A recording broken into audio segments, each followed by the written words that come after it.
조상이 같고 언어와 문화 생활이 같은 그런 사회 집단을 가리켜서 종족이라고 말합니다. 우리가 살고 있는 이 지구상에는 대략 정확하지는 않습니다만 약 한 2만 4천여 종족이 살고 있습니다.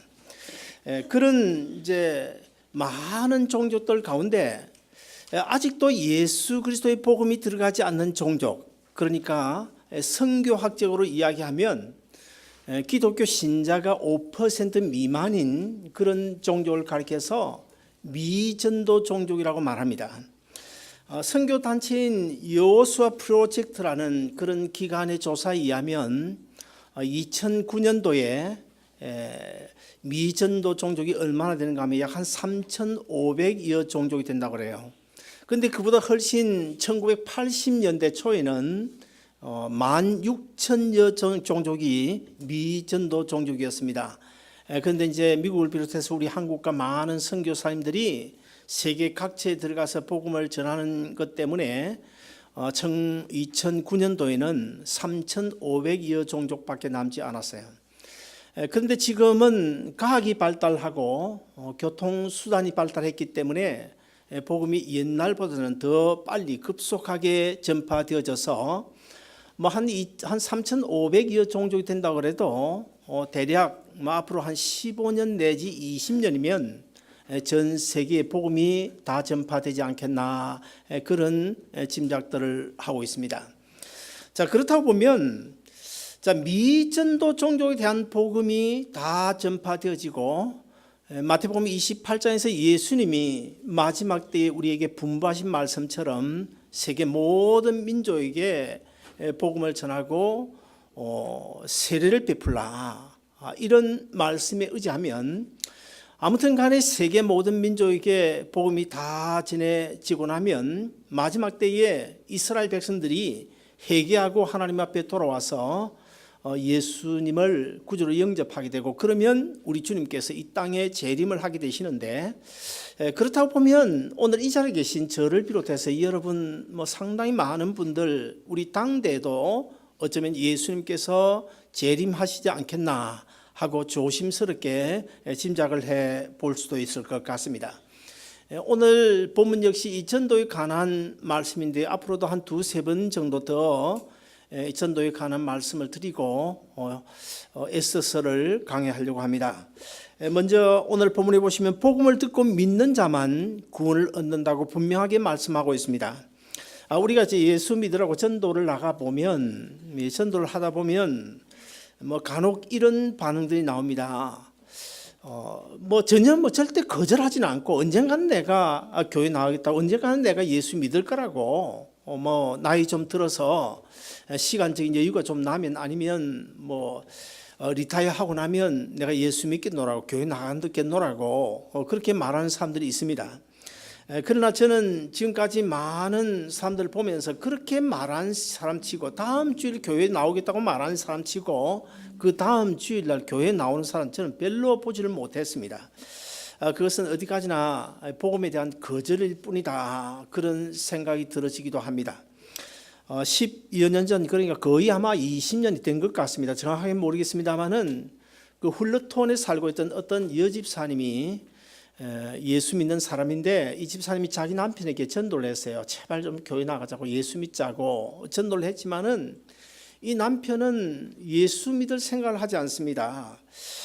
그래서 7년 동안 그렇게 전도했음에도 불구하고 그 남편은 세상 재미가 좋으니까 돈이 없나 비즈니스가 안 되나 아니면 또 남들처럼 아들이 없나 그래서 내가 뭐가 부족해서 교회 나가겠느냐고 그래서 결국 이제 예수를 믿지 않고 그래서 그 부인 집사님이 얼마나 애를 태운지 몰라요.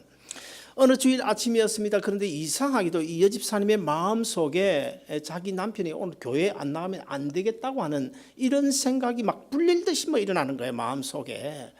그래서 아침에 남편을 보고 간절히 부탁했어요. 여보 제발 오늘 한 번만 좀 나가달라고 한 번만 교회 가자고 아주 통사정을 했습니다. 그랬더니 그 남편이 하는 이야기가 내가 다음 주일 나가겠다고 다음 주일 오늘은 도저히 내가 이미 약속이 있기 때문에 골프 약속이 너무 중요한 약속이 있어서 오늘은 도저히 못 나가고 다음 주일 가겠노라고.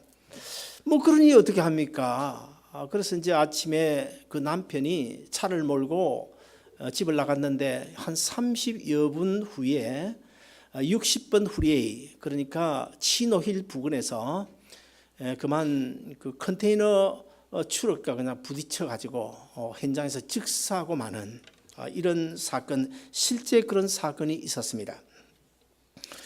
그래서 그 남편은 다음 주일 교회 나가겠다고 그렇게 약속을 했지만은 다음 주일 교회 나오기는커녕 오늘 밤 자기 집에도 들어가지 못하고 일생을 마감하는 그런 참 안타까운 일이 있었습니다. 누가복음 15장 16장에 보시면 부자 나사로가 이야기가 나옵니다.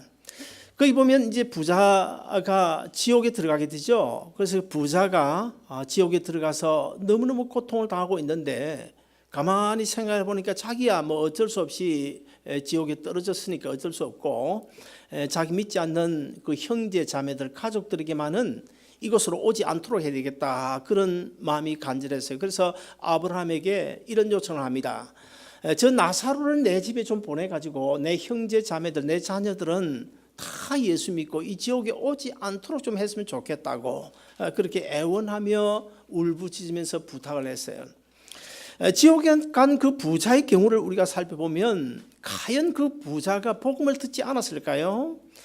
자, 문턱에서 얻어먹은 그 거지 나사로가 복음을 들었는데 어떻게 그 부자가 복음을 듣지 않았겠습니까? 분명 그 부자도 복음을 듣기는 들었을 것입니다. 그런데 문제는 복음을 듣기는 들었는데 그 복음을 믿지 않았기 때문에 지옥 간 것입니다. 오늘 보면 16절에 보시면 이렇게 말씀하고 있습니다. 그들이 다 복음을 순종하지 아니하였다. 이것은 구약시대 이스라엘 백성들을 지칭하여 한 말인데요, 이스라엘 백성들이 하나님이 누구신지 알았습니다. 복음은 이미 대대로 조상적부터 이미 알고 있었어요. 복음은 들었어요. 그런데도 불구하고 그들이 하나님을 섬기지 않냐고 하나님을 믿지 않았습니다. 그런데 오늘 본문 16절에 그들이 순종하지 아니하였다. 이 왜 순종하지 아니하였다고 이야기하고 있을까요? 이 순종이라고 하는 것은 믿음과는 떼놓을 수 없는 동전의 양면과도 같은 것입니다. 믿음이 순종이고 순종이 바로 믿음입니다. 그런데 우리가 믿음, 구약시대 이스라엘 백성들이 우리 하나님 섬긴다고 말은 아마 잘 했을 것입니다. 그러나 그들이 실제 하나님을 섬기는 것은 아니거든요. 우리가 말로 믿는다고 말은 하지만 실제 하나님을 섬기는 그 행위가 따르기까지는 결코 온전한 믿음이 아니라는 것입니다. 그러므로 이 순종이란 말은 우리가 예수 믿고 구원 얻는다, 믿음으로 구원 얻는다, 누가 이야기했습니까? 사도 바울이 이야기했습니다. 이신득이라고 말했어요. 그러나 반면에 야고보 사도는 이행득이, 행함이 없는 믿음은 죽은 믿음이라고 말씀했습니다. 그렇다고 볼 때 이 야고보 사도가 한 이행득이나 사도 바울이 한 이신득이, 이것이 그럼 차이가 있는 것일까? 결코 그런 것은 아닙니다. 동떨어져서 떼놓고 말할 수 있는 것은 아닙니다. 분명 우리는 믿음으로 구원을 얻습니다. 그러나 입으로 구원 믿는다고 말해서 되는 것이 아니라 행함까지, 실제 예수 믿는 삶의 행위까지 나타나야 구원에 이르는 온전한 믿음이다. 그래서 오늘 본문에서 사도 바울은 그들이 다 복음을 믿지 아니하였다고 말하지 아니하고 순종하지 아니하였다고 지금 말하고 있는 것입니다. 사랑하는 여러분, 저는 어젯밤에 이 설교를 준비하면서 하나님 앞에 잠시 간절히 이렇게 기도했습니다. 저는 지옥에서 고통당하고 있는 그 부자의 모습이 정말 우리 아름다운 동산교회 소속한 한 사람 한 사람 여러분의 모습이 되어서는 안 되겠다. 그리고 또 그 부자가 걱정하고 있는 믿지 않는 그 형제 자매들의 모습이 우리 아름다운 동산교회 소속한 성도 여러분의 가족이나 아직도 예수 믿지 않는 가족이나 형제 자매의 모습이 되어서는 안 되겠다. 하나님 제발 그렇게 되지 않게 해주옵소서 하고 잠시 기도했어요. 그 다음에 오늘 본문에 보면 이 복음이라고 하는 것은 구원의 기쁜 소식이기 때문에 반드시 우리가 전해야 된다는 것입니다. 지난 기독교 2000년 동안 예수 믿고 복음을 전하다가 순교한 사람이 얼마나 될까요? 뭐 정확하지는 않습니다만 아무튼 예수 믿는 것 때문에 선교사는 아니라고 하더라도 순교는 아니라고 하더라도 예수 믿다가 죽은 사람이 얼마냐? 정말 예수님 때문에 죽은 사람이 무려 2억 명 정도 된다고 합니다. 그 중에 신실한 주의 종들을 우리가 살펴보면 복음을 전하다가 머리를 잘리는 참수를 당하고 짐승들의 굴에 던져서 짐승이 밥이 되고 얼음 구덩이에 던져서 죽기도 하고 그리고 심지어는 이 가죽을 벗겨 죽음을 당하는 그런 믿음의 신실한 종들도 많이 있었습니다. 자, 그렇다고 한다면 이 복음이 뭐길래 그렇게까지 죽어야 했을까? 왜 아까운 생명 초계같이 그렇게 버릴 수밖에 없었을까? 목숨이 아까운 줄 몰라서 그랬을까? 아니면 정신 이상이 생겨서 뭐 될 대로 되라 그래서 자기 목숨을 그렇게 버렸을까? 그들이 목숨을 초계같이 여기면서 복음을 전했던 이유 한 3가지가 있는데 첫째 하나는 지금도 여전히 살아계신 하나님의 명령이기 때문에 그렇습니다. 하나님께서 전도해라 복음 전해라 하나님의 명령이기 때문에 그들이 그렇게 복음을 전하다 죽어간 거예요. 그 다음에 두 번째는 값없이 받은 이 놀라운 은혜를 어떻게 내가 감당하지? 복음의 빚진 자라는 사실이 깨달아지기 때문에 그들은 생명도 불사하고 복음 전하면서 살 수 있었던 것입니다. 그리고 마지막은 오늘 주보 칼럼에도 제가 썼습니다마는 한 영혼이 천하보다 귀하다고는 사실을 깨달았기 때문에 그들은 생명을 바쳐 복음을 전할 수가 있었던 것입니다. 지나간 18세기 그러니까 미국에서 영적 대각성 운동을 주도했던 한 목사님 계신데 조지 위필드 목사님이십니다. 이 조지 위필드 목사님이 이런 유명한 이야기를 했어요. 나는 녹이 쓸어서 없어지느니 차라리 달아서 없어지는 것이 낫겠다. 그런 말을 했습니다. 무슨 말인가 하면 쇳덩어리가 아무 사용도 하지 아니하고 그냥 내버려 두면 녹이 쓸지 않습니까? 그래서 쇳덩어리가 녹이 쓸게 되는데 그것보다는 차라리 누군가에서 달아서 없어지는 것이 낫겠다. 이 말은 평안하게 살다가 그냥 늙어서 병들어서 죽는 것보다는 차라리 복음을 전하다가 전도하다가 진이 빠져서 죽기를 구하노라 이런 마음으로 이 말을 했던 것 같습니다. 저도 그렇고 우리 여기 계신 전도사님들 여러분 우리 모두 전도하다가 진이 빠져 죽읍시다. 진이 빠져 죽어야 돼. 진이 빠져 죽어야 돼. 그런 각오 가지고 목회자의 길로 나가야 돼요. 이사야 선지자는 구원의 기쁜 소식을 전하는 사람들을 가리켜서 복음의 아름다운 발이라고 말씀했어요. 왜 그럴까요? 천하보다 귀한 영혼을 구원하는 일이기 때문에 정말 아름다운 복음의 발이다 그랬어요. 오늘 보면 13절 14절에 보시면 복음을 전해야 될 이유를 설명하고 있는데 우리 같이 한번 읽어보실까요? 오늘 보면 13절 14절입니다. 시작. 누구든지 주의 이름을 부르는 자는 구원을 받으리라. 그런즉 그들이 믿지 아니하는 일을 어찌 부르리요? 듣지도 못한 일을 어찌 믿으리요? 전파하는 자가 없이 어찌 들으리요? 띄워놓으시기를 바랍니다. 저 말씀을 우리가 거꾸로 해석을 하면 어떻게 될까요?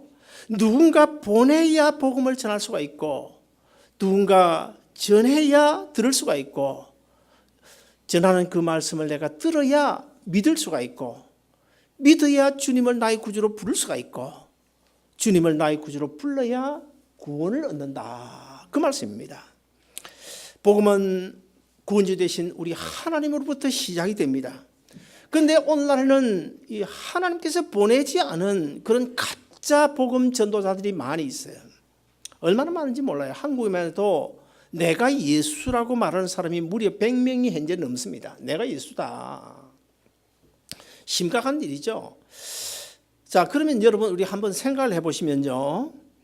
흔히 우리 기독교를 가리켜서 가짜가 너무 많지 않느냐 그런 이야기를 합니다. 실제 우리 기독교에는 가짜 교파가 많고요. 가짜 목사들이 너무 많은 것 같아요. 자, 그런데 왜 우리 기독교에 가짜가 많을까요? 왜 가짜 교파가 많고 왜 가짜 목사가 많을까요? 지난 주간 여러분 신문 보셨는지 모르겠지만 한국의 어떤 목사라는 사람이 중국과 한국을 오가면서 중국에서 가짜 약을 사와가지고 이것이 만병통치약이라고 파는, 목사 이름을 걸고 파는, 그래서 많은 사람들이 속는 이런 시대가 되어졌어요. 그 사람이 무슨 목사입니까? 그 사람 목사 아닙니다. 그 사람은 목사이기 이전에 예수 믿는 사람도 아닙니다. 자, 이렇게 왜 가짜가 많은 것일까요? 불교에 여러분 가짜 불교 있다는 소리 들어봤습니까? 별로 없습니다. 가짜가 있긴 있지만 불교에 뭐 가짜 교파들이 그렇게 많습니까? 거의 없습니다. 그리고 또 중동의 이슬람이 가짜 이슬람 여러분 들어보셨습니까? 없습니다. 없습니다. 그러면 왜 우리 기독교에만 이렇게 가짜가 많은 것일까? 왜 그럴까요? 저는 이런 생각으로 답을 얻었습니다. 여러분, 싸구려 물건 한 10불짜리 5불짜리 이런 싸구려 물건, 가짜 물건 있습니까? 가짜 있나요? 가짜 없어요. 명품에만 가짜가 있습니다. 루이비통, 난 루이비통이 뭐 어떻게 생긴지 모르겠지만은 뭐 샤넬 뭐 이런 명품 정말 귀한 것, 정말 진짜가 있기 때문에 가짜란 말이 생긴 거예요. 그러므로 이와 같이 우리 기독교가 본래 가짜라고 한다면 가짜 교파, 가짜 목사가 있을 수가 없어요. 가짜인데 뭐 가짜가 생길 겁니까? 우리 기독교는 진짜기 때문에 가짜가 이렇게 많은 거예요. 그래서 여러분 너무 막 그것 때문에 안타까워할 필요 없습니다. 가짜 교파가 많다. 저 목사 좀 가짜 같다. 이렇게 싶으면 성경에서도 우리 주님께서 이 말세가 되면 가짜 거짓 선지자들이 많이 생기다고 하지 않았냐. 그렇다고 한다면 이 성경은 하나님의 말씀이기 때문에 반드시 이루어져야 되지 않느냐. 하나님의 말씀이 이루어지지 아니하면 하나님이 거짓말쟁이로 만들기 때문에 하나님 말씀은 반드시 이루어져야 되고 하나님의 말씀이 이루어지는 과정이 있기 때문에 내가 인간적으로는 참 안 됐다, 안타깝다 그런 생각이 들지만은 성경이 이루어지는 과정이 있기 때문에 우리는 그대로 받아들이고 넘어가야 된다는 것이에요. 내 믿음 내가 지키면서 살아가면 되는 거예요.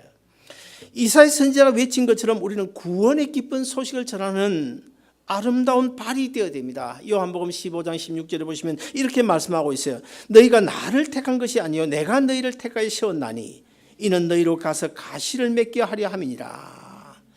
여러분, 감나무를 심으면 거의 3년이 되면 감이 열려야 됩니다.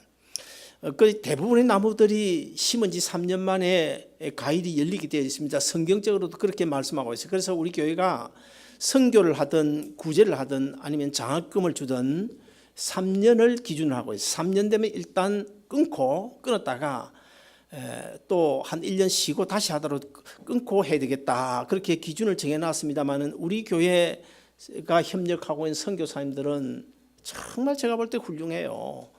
선교지 가놓으면 뭐 2년, 3년 뭐 오지를 않습니다. 그 열악한 환경 속에서 너무 진실되게 복음을 전하니까 3년 만에 끊을 수가 없어서 건 에스더 선교사님 같은 경우는 지금 8년, 9년 동안 계속하고 있지 않습니까?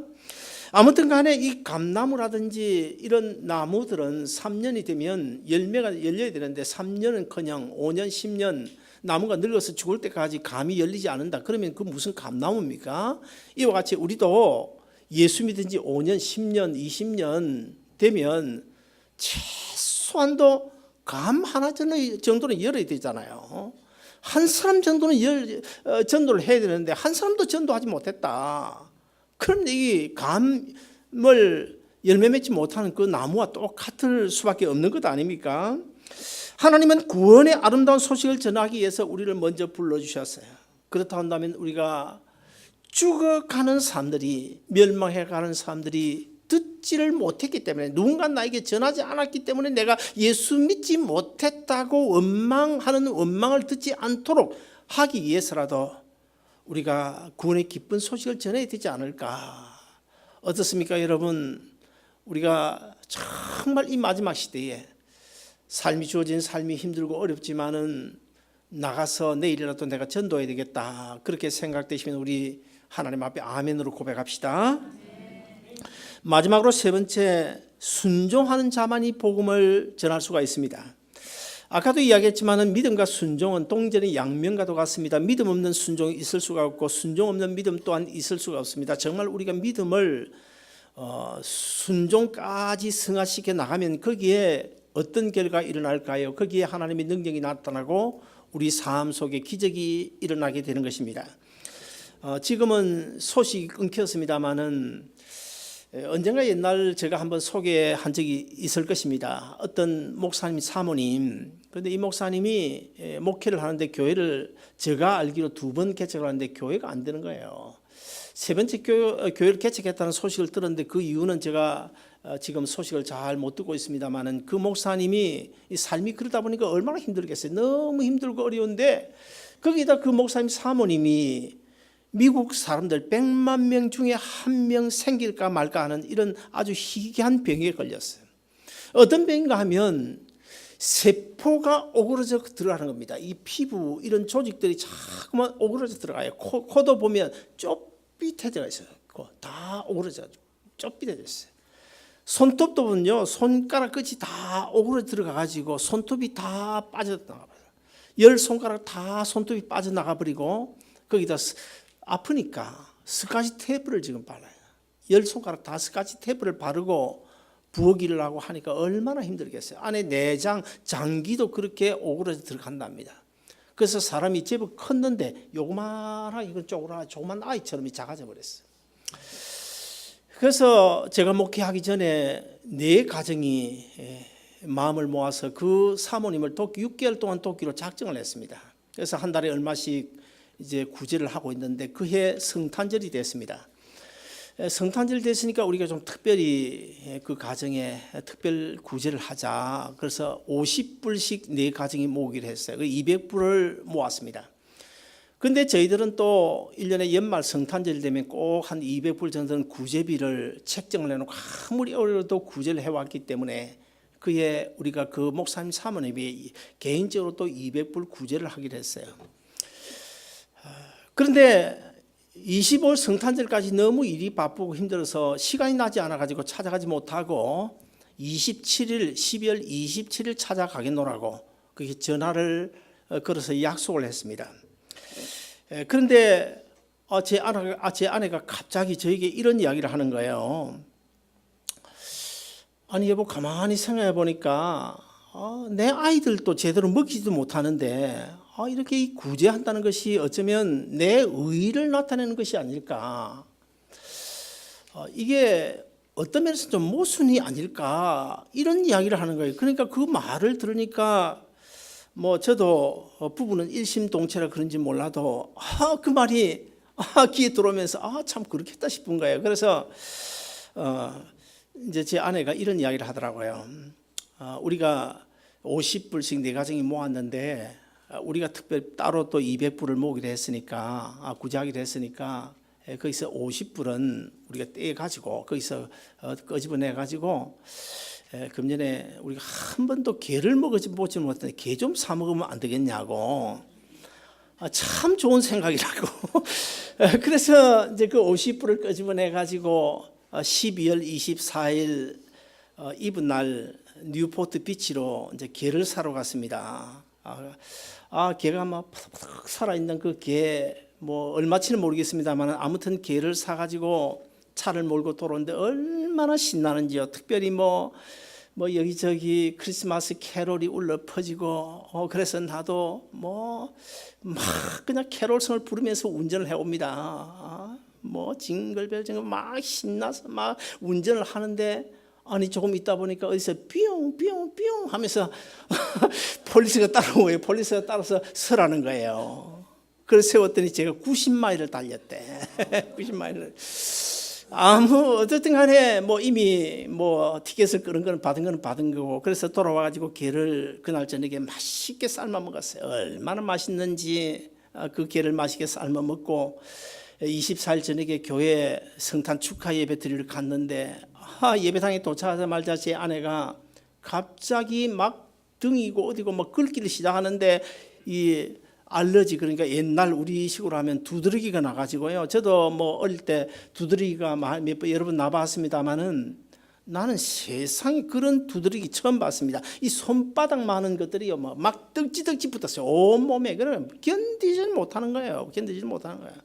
그 제 아내가 표현을 이렇게 하더라고요. 이것이 바로 지옥이다 그러더라고요. 그러니까 도저히 참지를 못해서 축하 행사를 다 못 마치고 집으로 왔어요. 오는데 뭐 병원 12월 24일 전 밤에 병원이 문을 엽니까? 약국이 문을 엽니까? 밤새도록 그냥 고통을 당했어요. 그리고는 우리가 참 하나님께서 구제하라고 했더니 그 구제비 50불 그냥 꿀끄덕하고 이런 고생을 한다 싶으니까 그냥 있을 수가 없는 거예요. 그래서 27일 날 약속한 시간에 50불 도로 메꾸어 가지고 그 사모님에 가서 구제를 했는데요. 그리고 또 잊어버리고 있었더니 한 20일 지났나요? 3주 지났나요?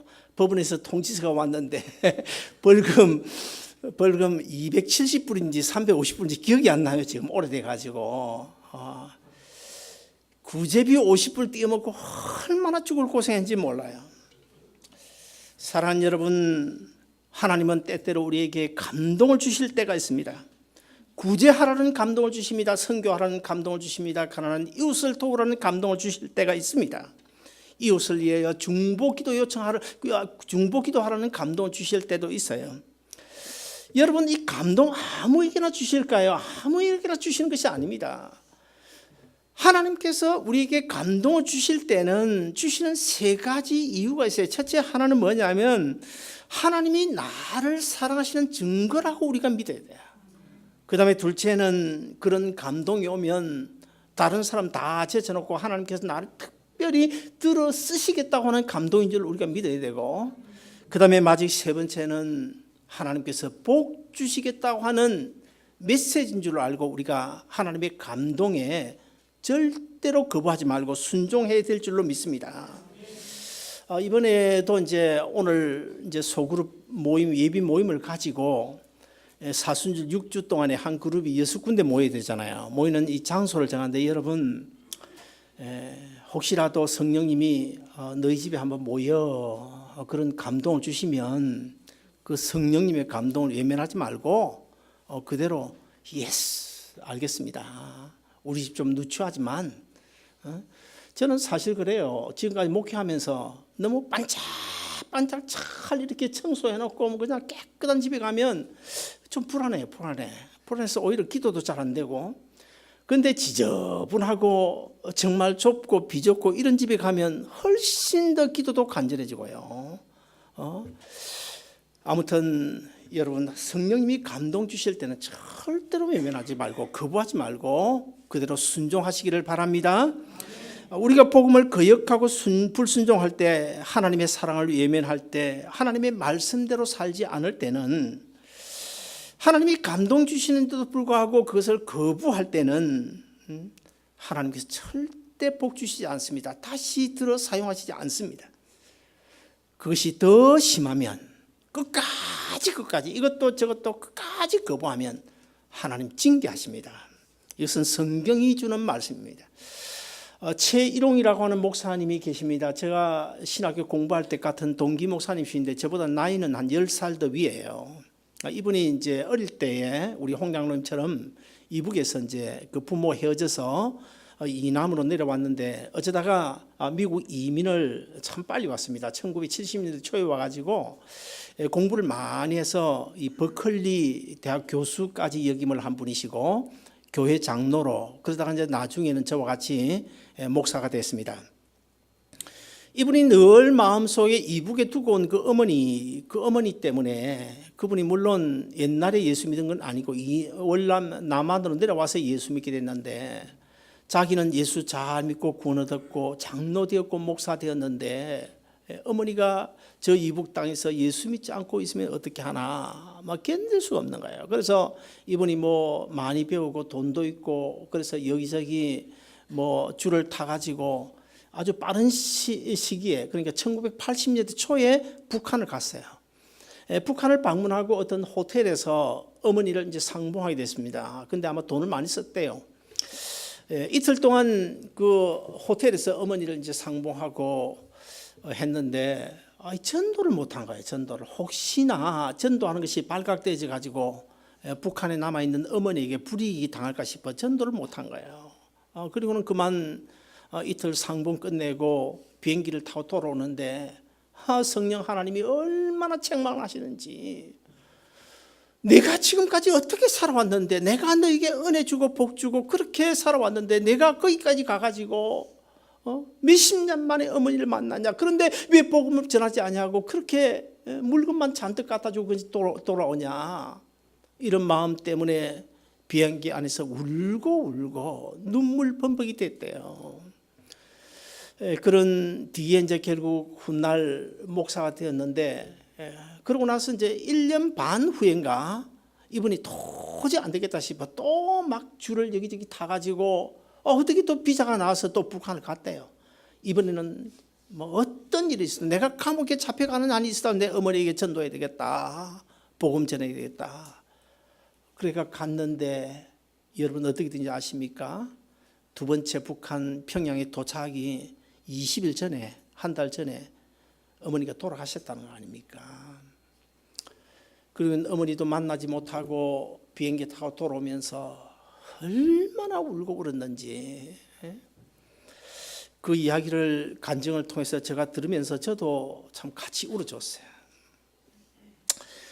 오늘 본문 21절에 보시면 하나님께서 이스라엘 백성들을 얼마나 사랑하신지를 보여주고 있는데, 여러분 이스라엘 백성, 구약성경에서 이스라엘 백성 하면 우리가 성경을 읽을 때는 꼭 두 가지를 생각하고 성경을 읽어야 됩니다. 첫째 하나는 현실적인 이스라엘, 그리고 정치, 문화, 사회, 성경에 기록되어 있는 역사, 지금 현재 역사를 그대로 보면서 우리가 성경을 읽어야 되고, 그 다음에 두 번째는 우리 영적인 의미를 반드시 찾아야 됩니다.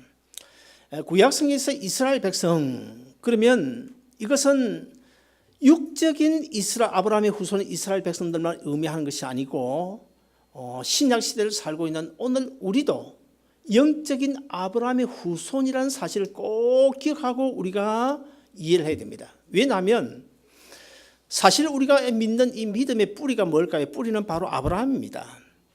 하나님께서 아브라함과 언약을 맺어주셨어요. 이삭과 언약을 맺어주셨어요.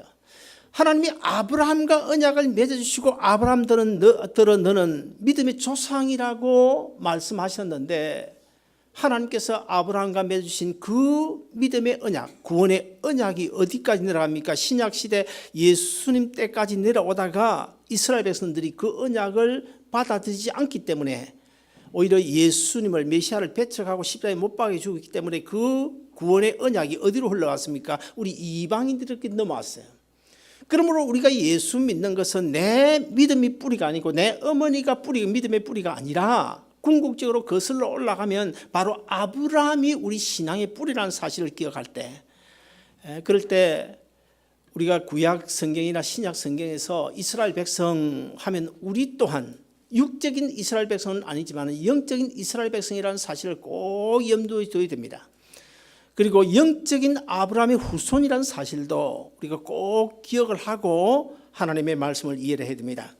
그런데 오늘 본문 21절을 보시면 하나님께서 구약시대 육적인 이스라엘 백성들뿐만 아니고 이 시대에 살고 있는 영적인 이스라엘 백성들인 우리에게 우리를 얼마나 사랑하신지를 보여주고 있는데요. 이렇게 말씀하고 있어요. 이스라엘에 대하여 이르되 순종하지 아니하고 거슬러 말하는 백성에게 내가 종일 내 손을 벌려놓으라 하였느니라.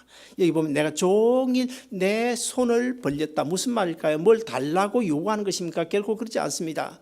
가슴을 열고 팔을 벌려, 손을 벌려 자기 자녀 회개하고 돌아오기를 바라는 그 모습을 지금 여기서 보여주고 있어요. 하나님의 말씀에 순종치 아니하고 거스리며 사는 이스라엘 백성들이 내가 종일토록 손을 벌려놓으라. 종일 손을 벌렸다. 죄인을 용서하고 두 팔로 끌어 안으려고 하는 하나님 아버지의 그 아가페 사랑에 의한 부성을 우리에게 보여주는 말씀이에요. 사랑하는 여러분, 저나 여러분이나 우리의 인생 리타이어 뭐 얼마 남았습니까? 여러분 대략 짐작되지요. 어떤 분은 뭐 한 20년 남았나, 뭐 30년 남았을까, 막 이런 생각이 들기도 할 겁니다만은 사실 그건 아무도 모르죠. 누가 먼저 갈지 모르죠. 젊었다고 뭐 늦게 가는 것도 아니고 늙었다고 먼저 가는 것도 아니고 아무도 몰라요. 아무튼 간에 우리의 인생의 리타이어 그리 멀지 않았다는 사실을 우리가 꼭 기억하고 하나님께서 세상의 모든 사람들 다 제쳐놓고 너는 내 것이라고 지명하여 우리 한 사람 한 사람 하나님의 자녀로 부르시고 우리로 하여금 예수 믿고 구원 얻게 하시고 우리로 하여금 복음의 빚진 자라는 사실을 깨닫게 하셔서 오늘 이 자리에 앉혀주시고 복음 전도하게 하신 이 놀라운 은혜를 꼭 기억하고 우리 모두 이 시간 이후부터 주님의 말씀에 우리가 꼭 순종해서 한 사람이라도 주님 앞으로 전도할 수 있는, 그래서 주님의 마음을 시원케 드리고 하나님 나라 확장에 귀하게 쓰임받는 여러분 모두 되시기를 주의 이름으로 축원드립니다.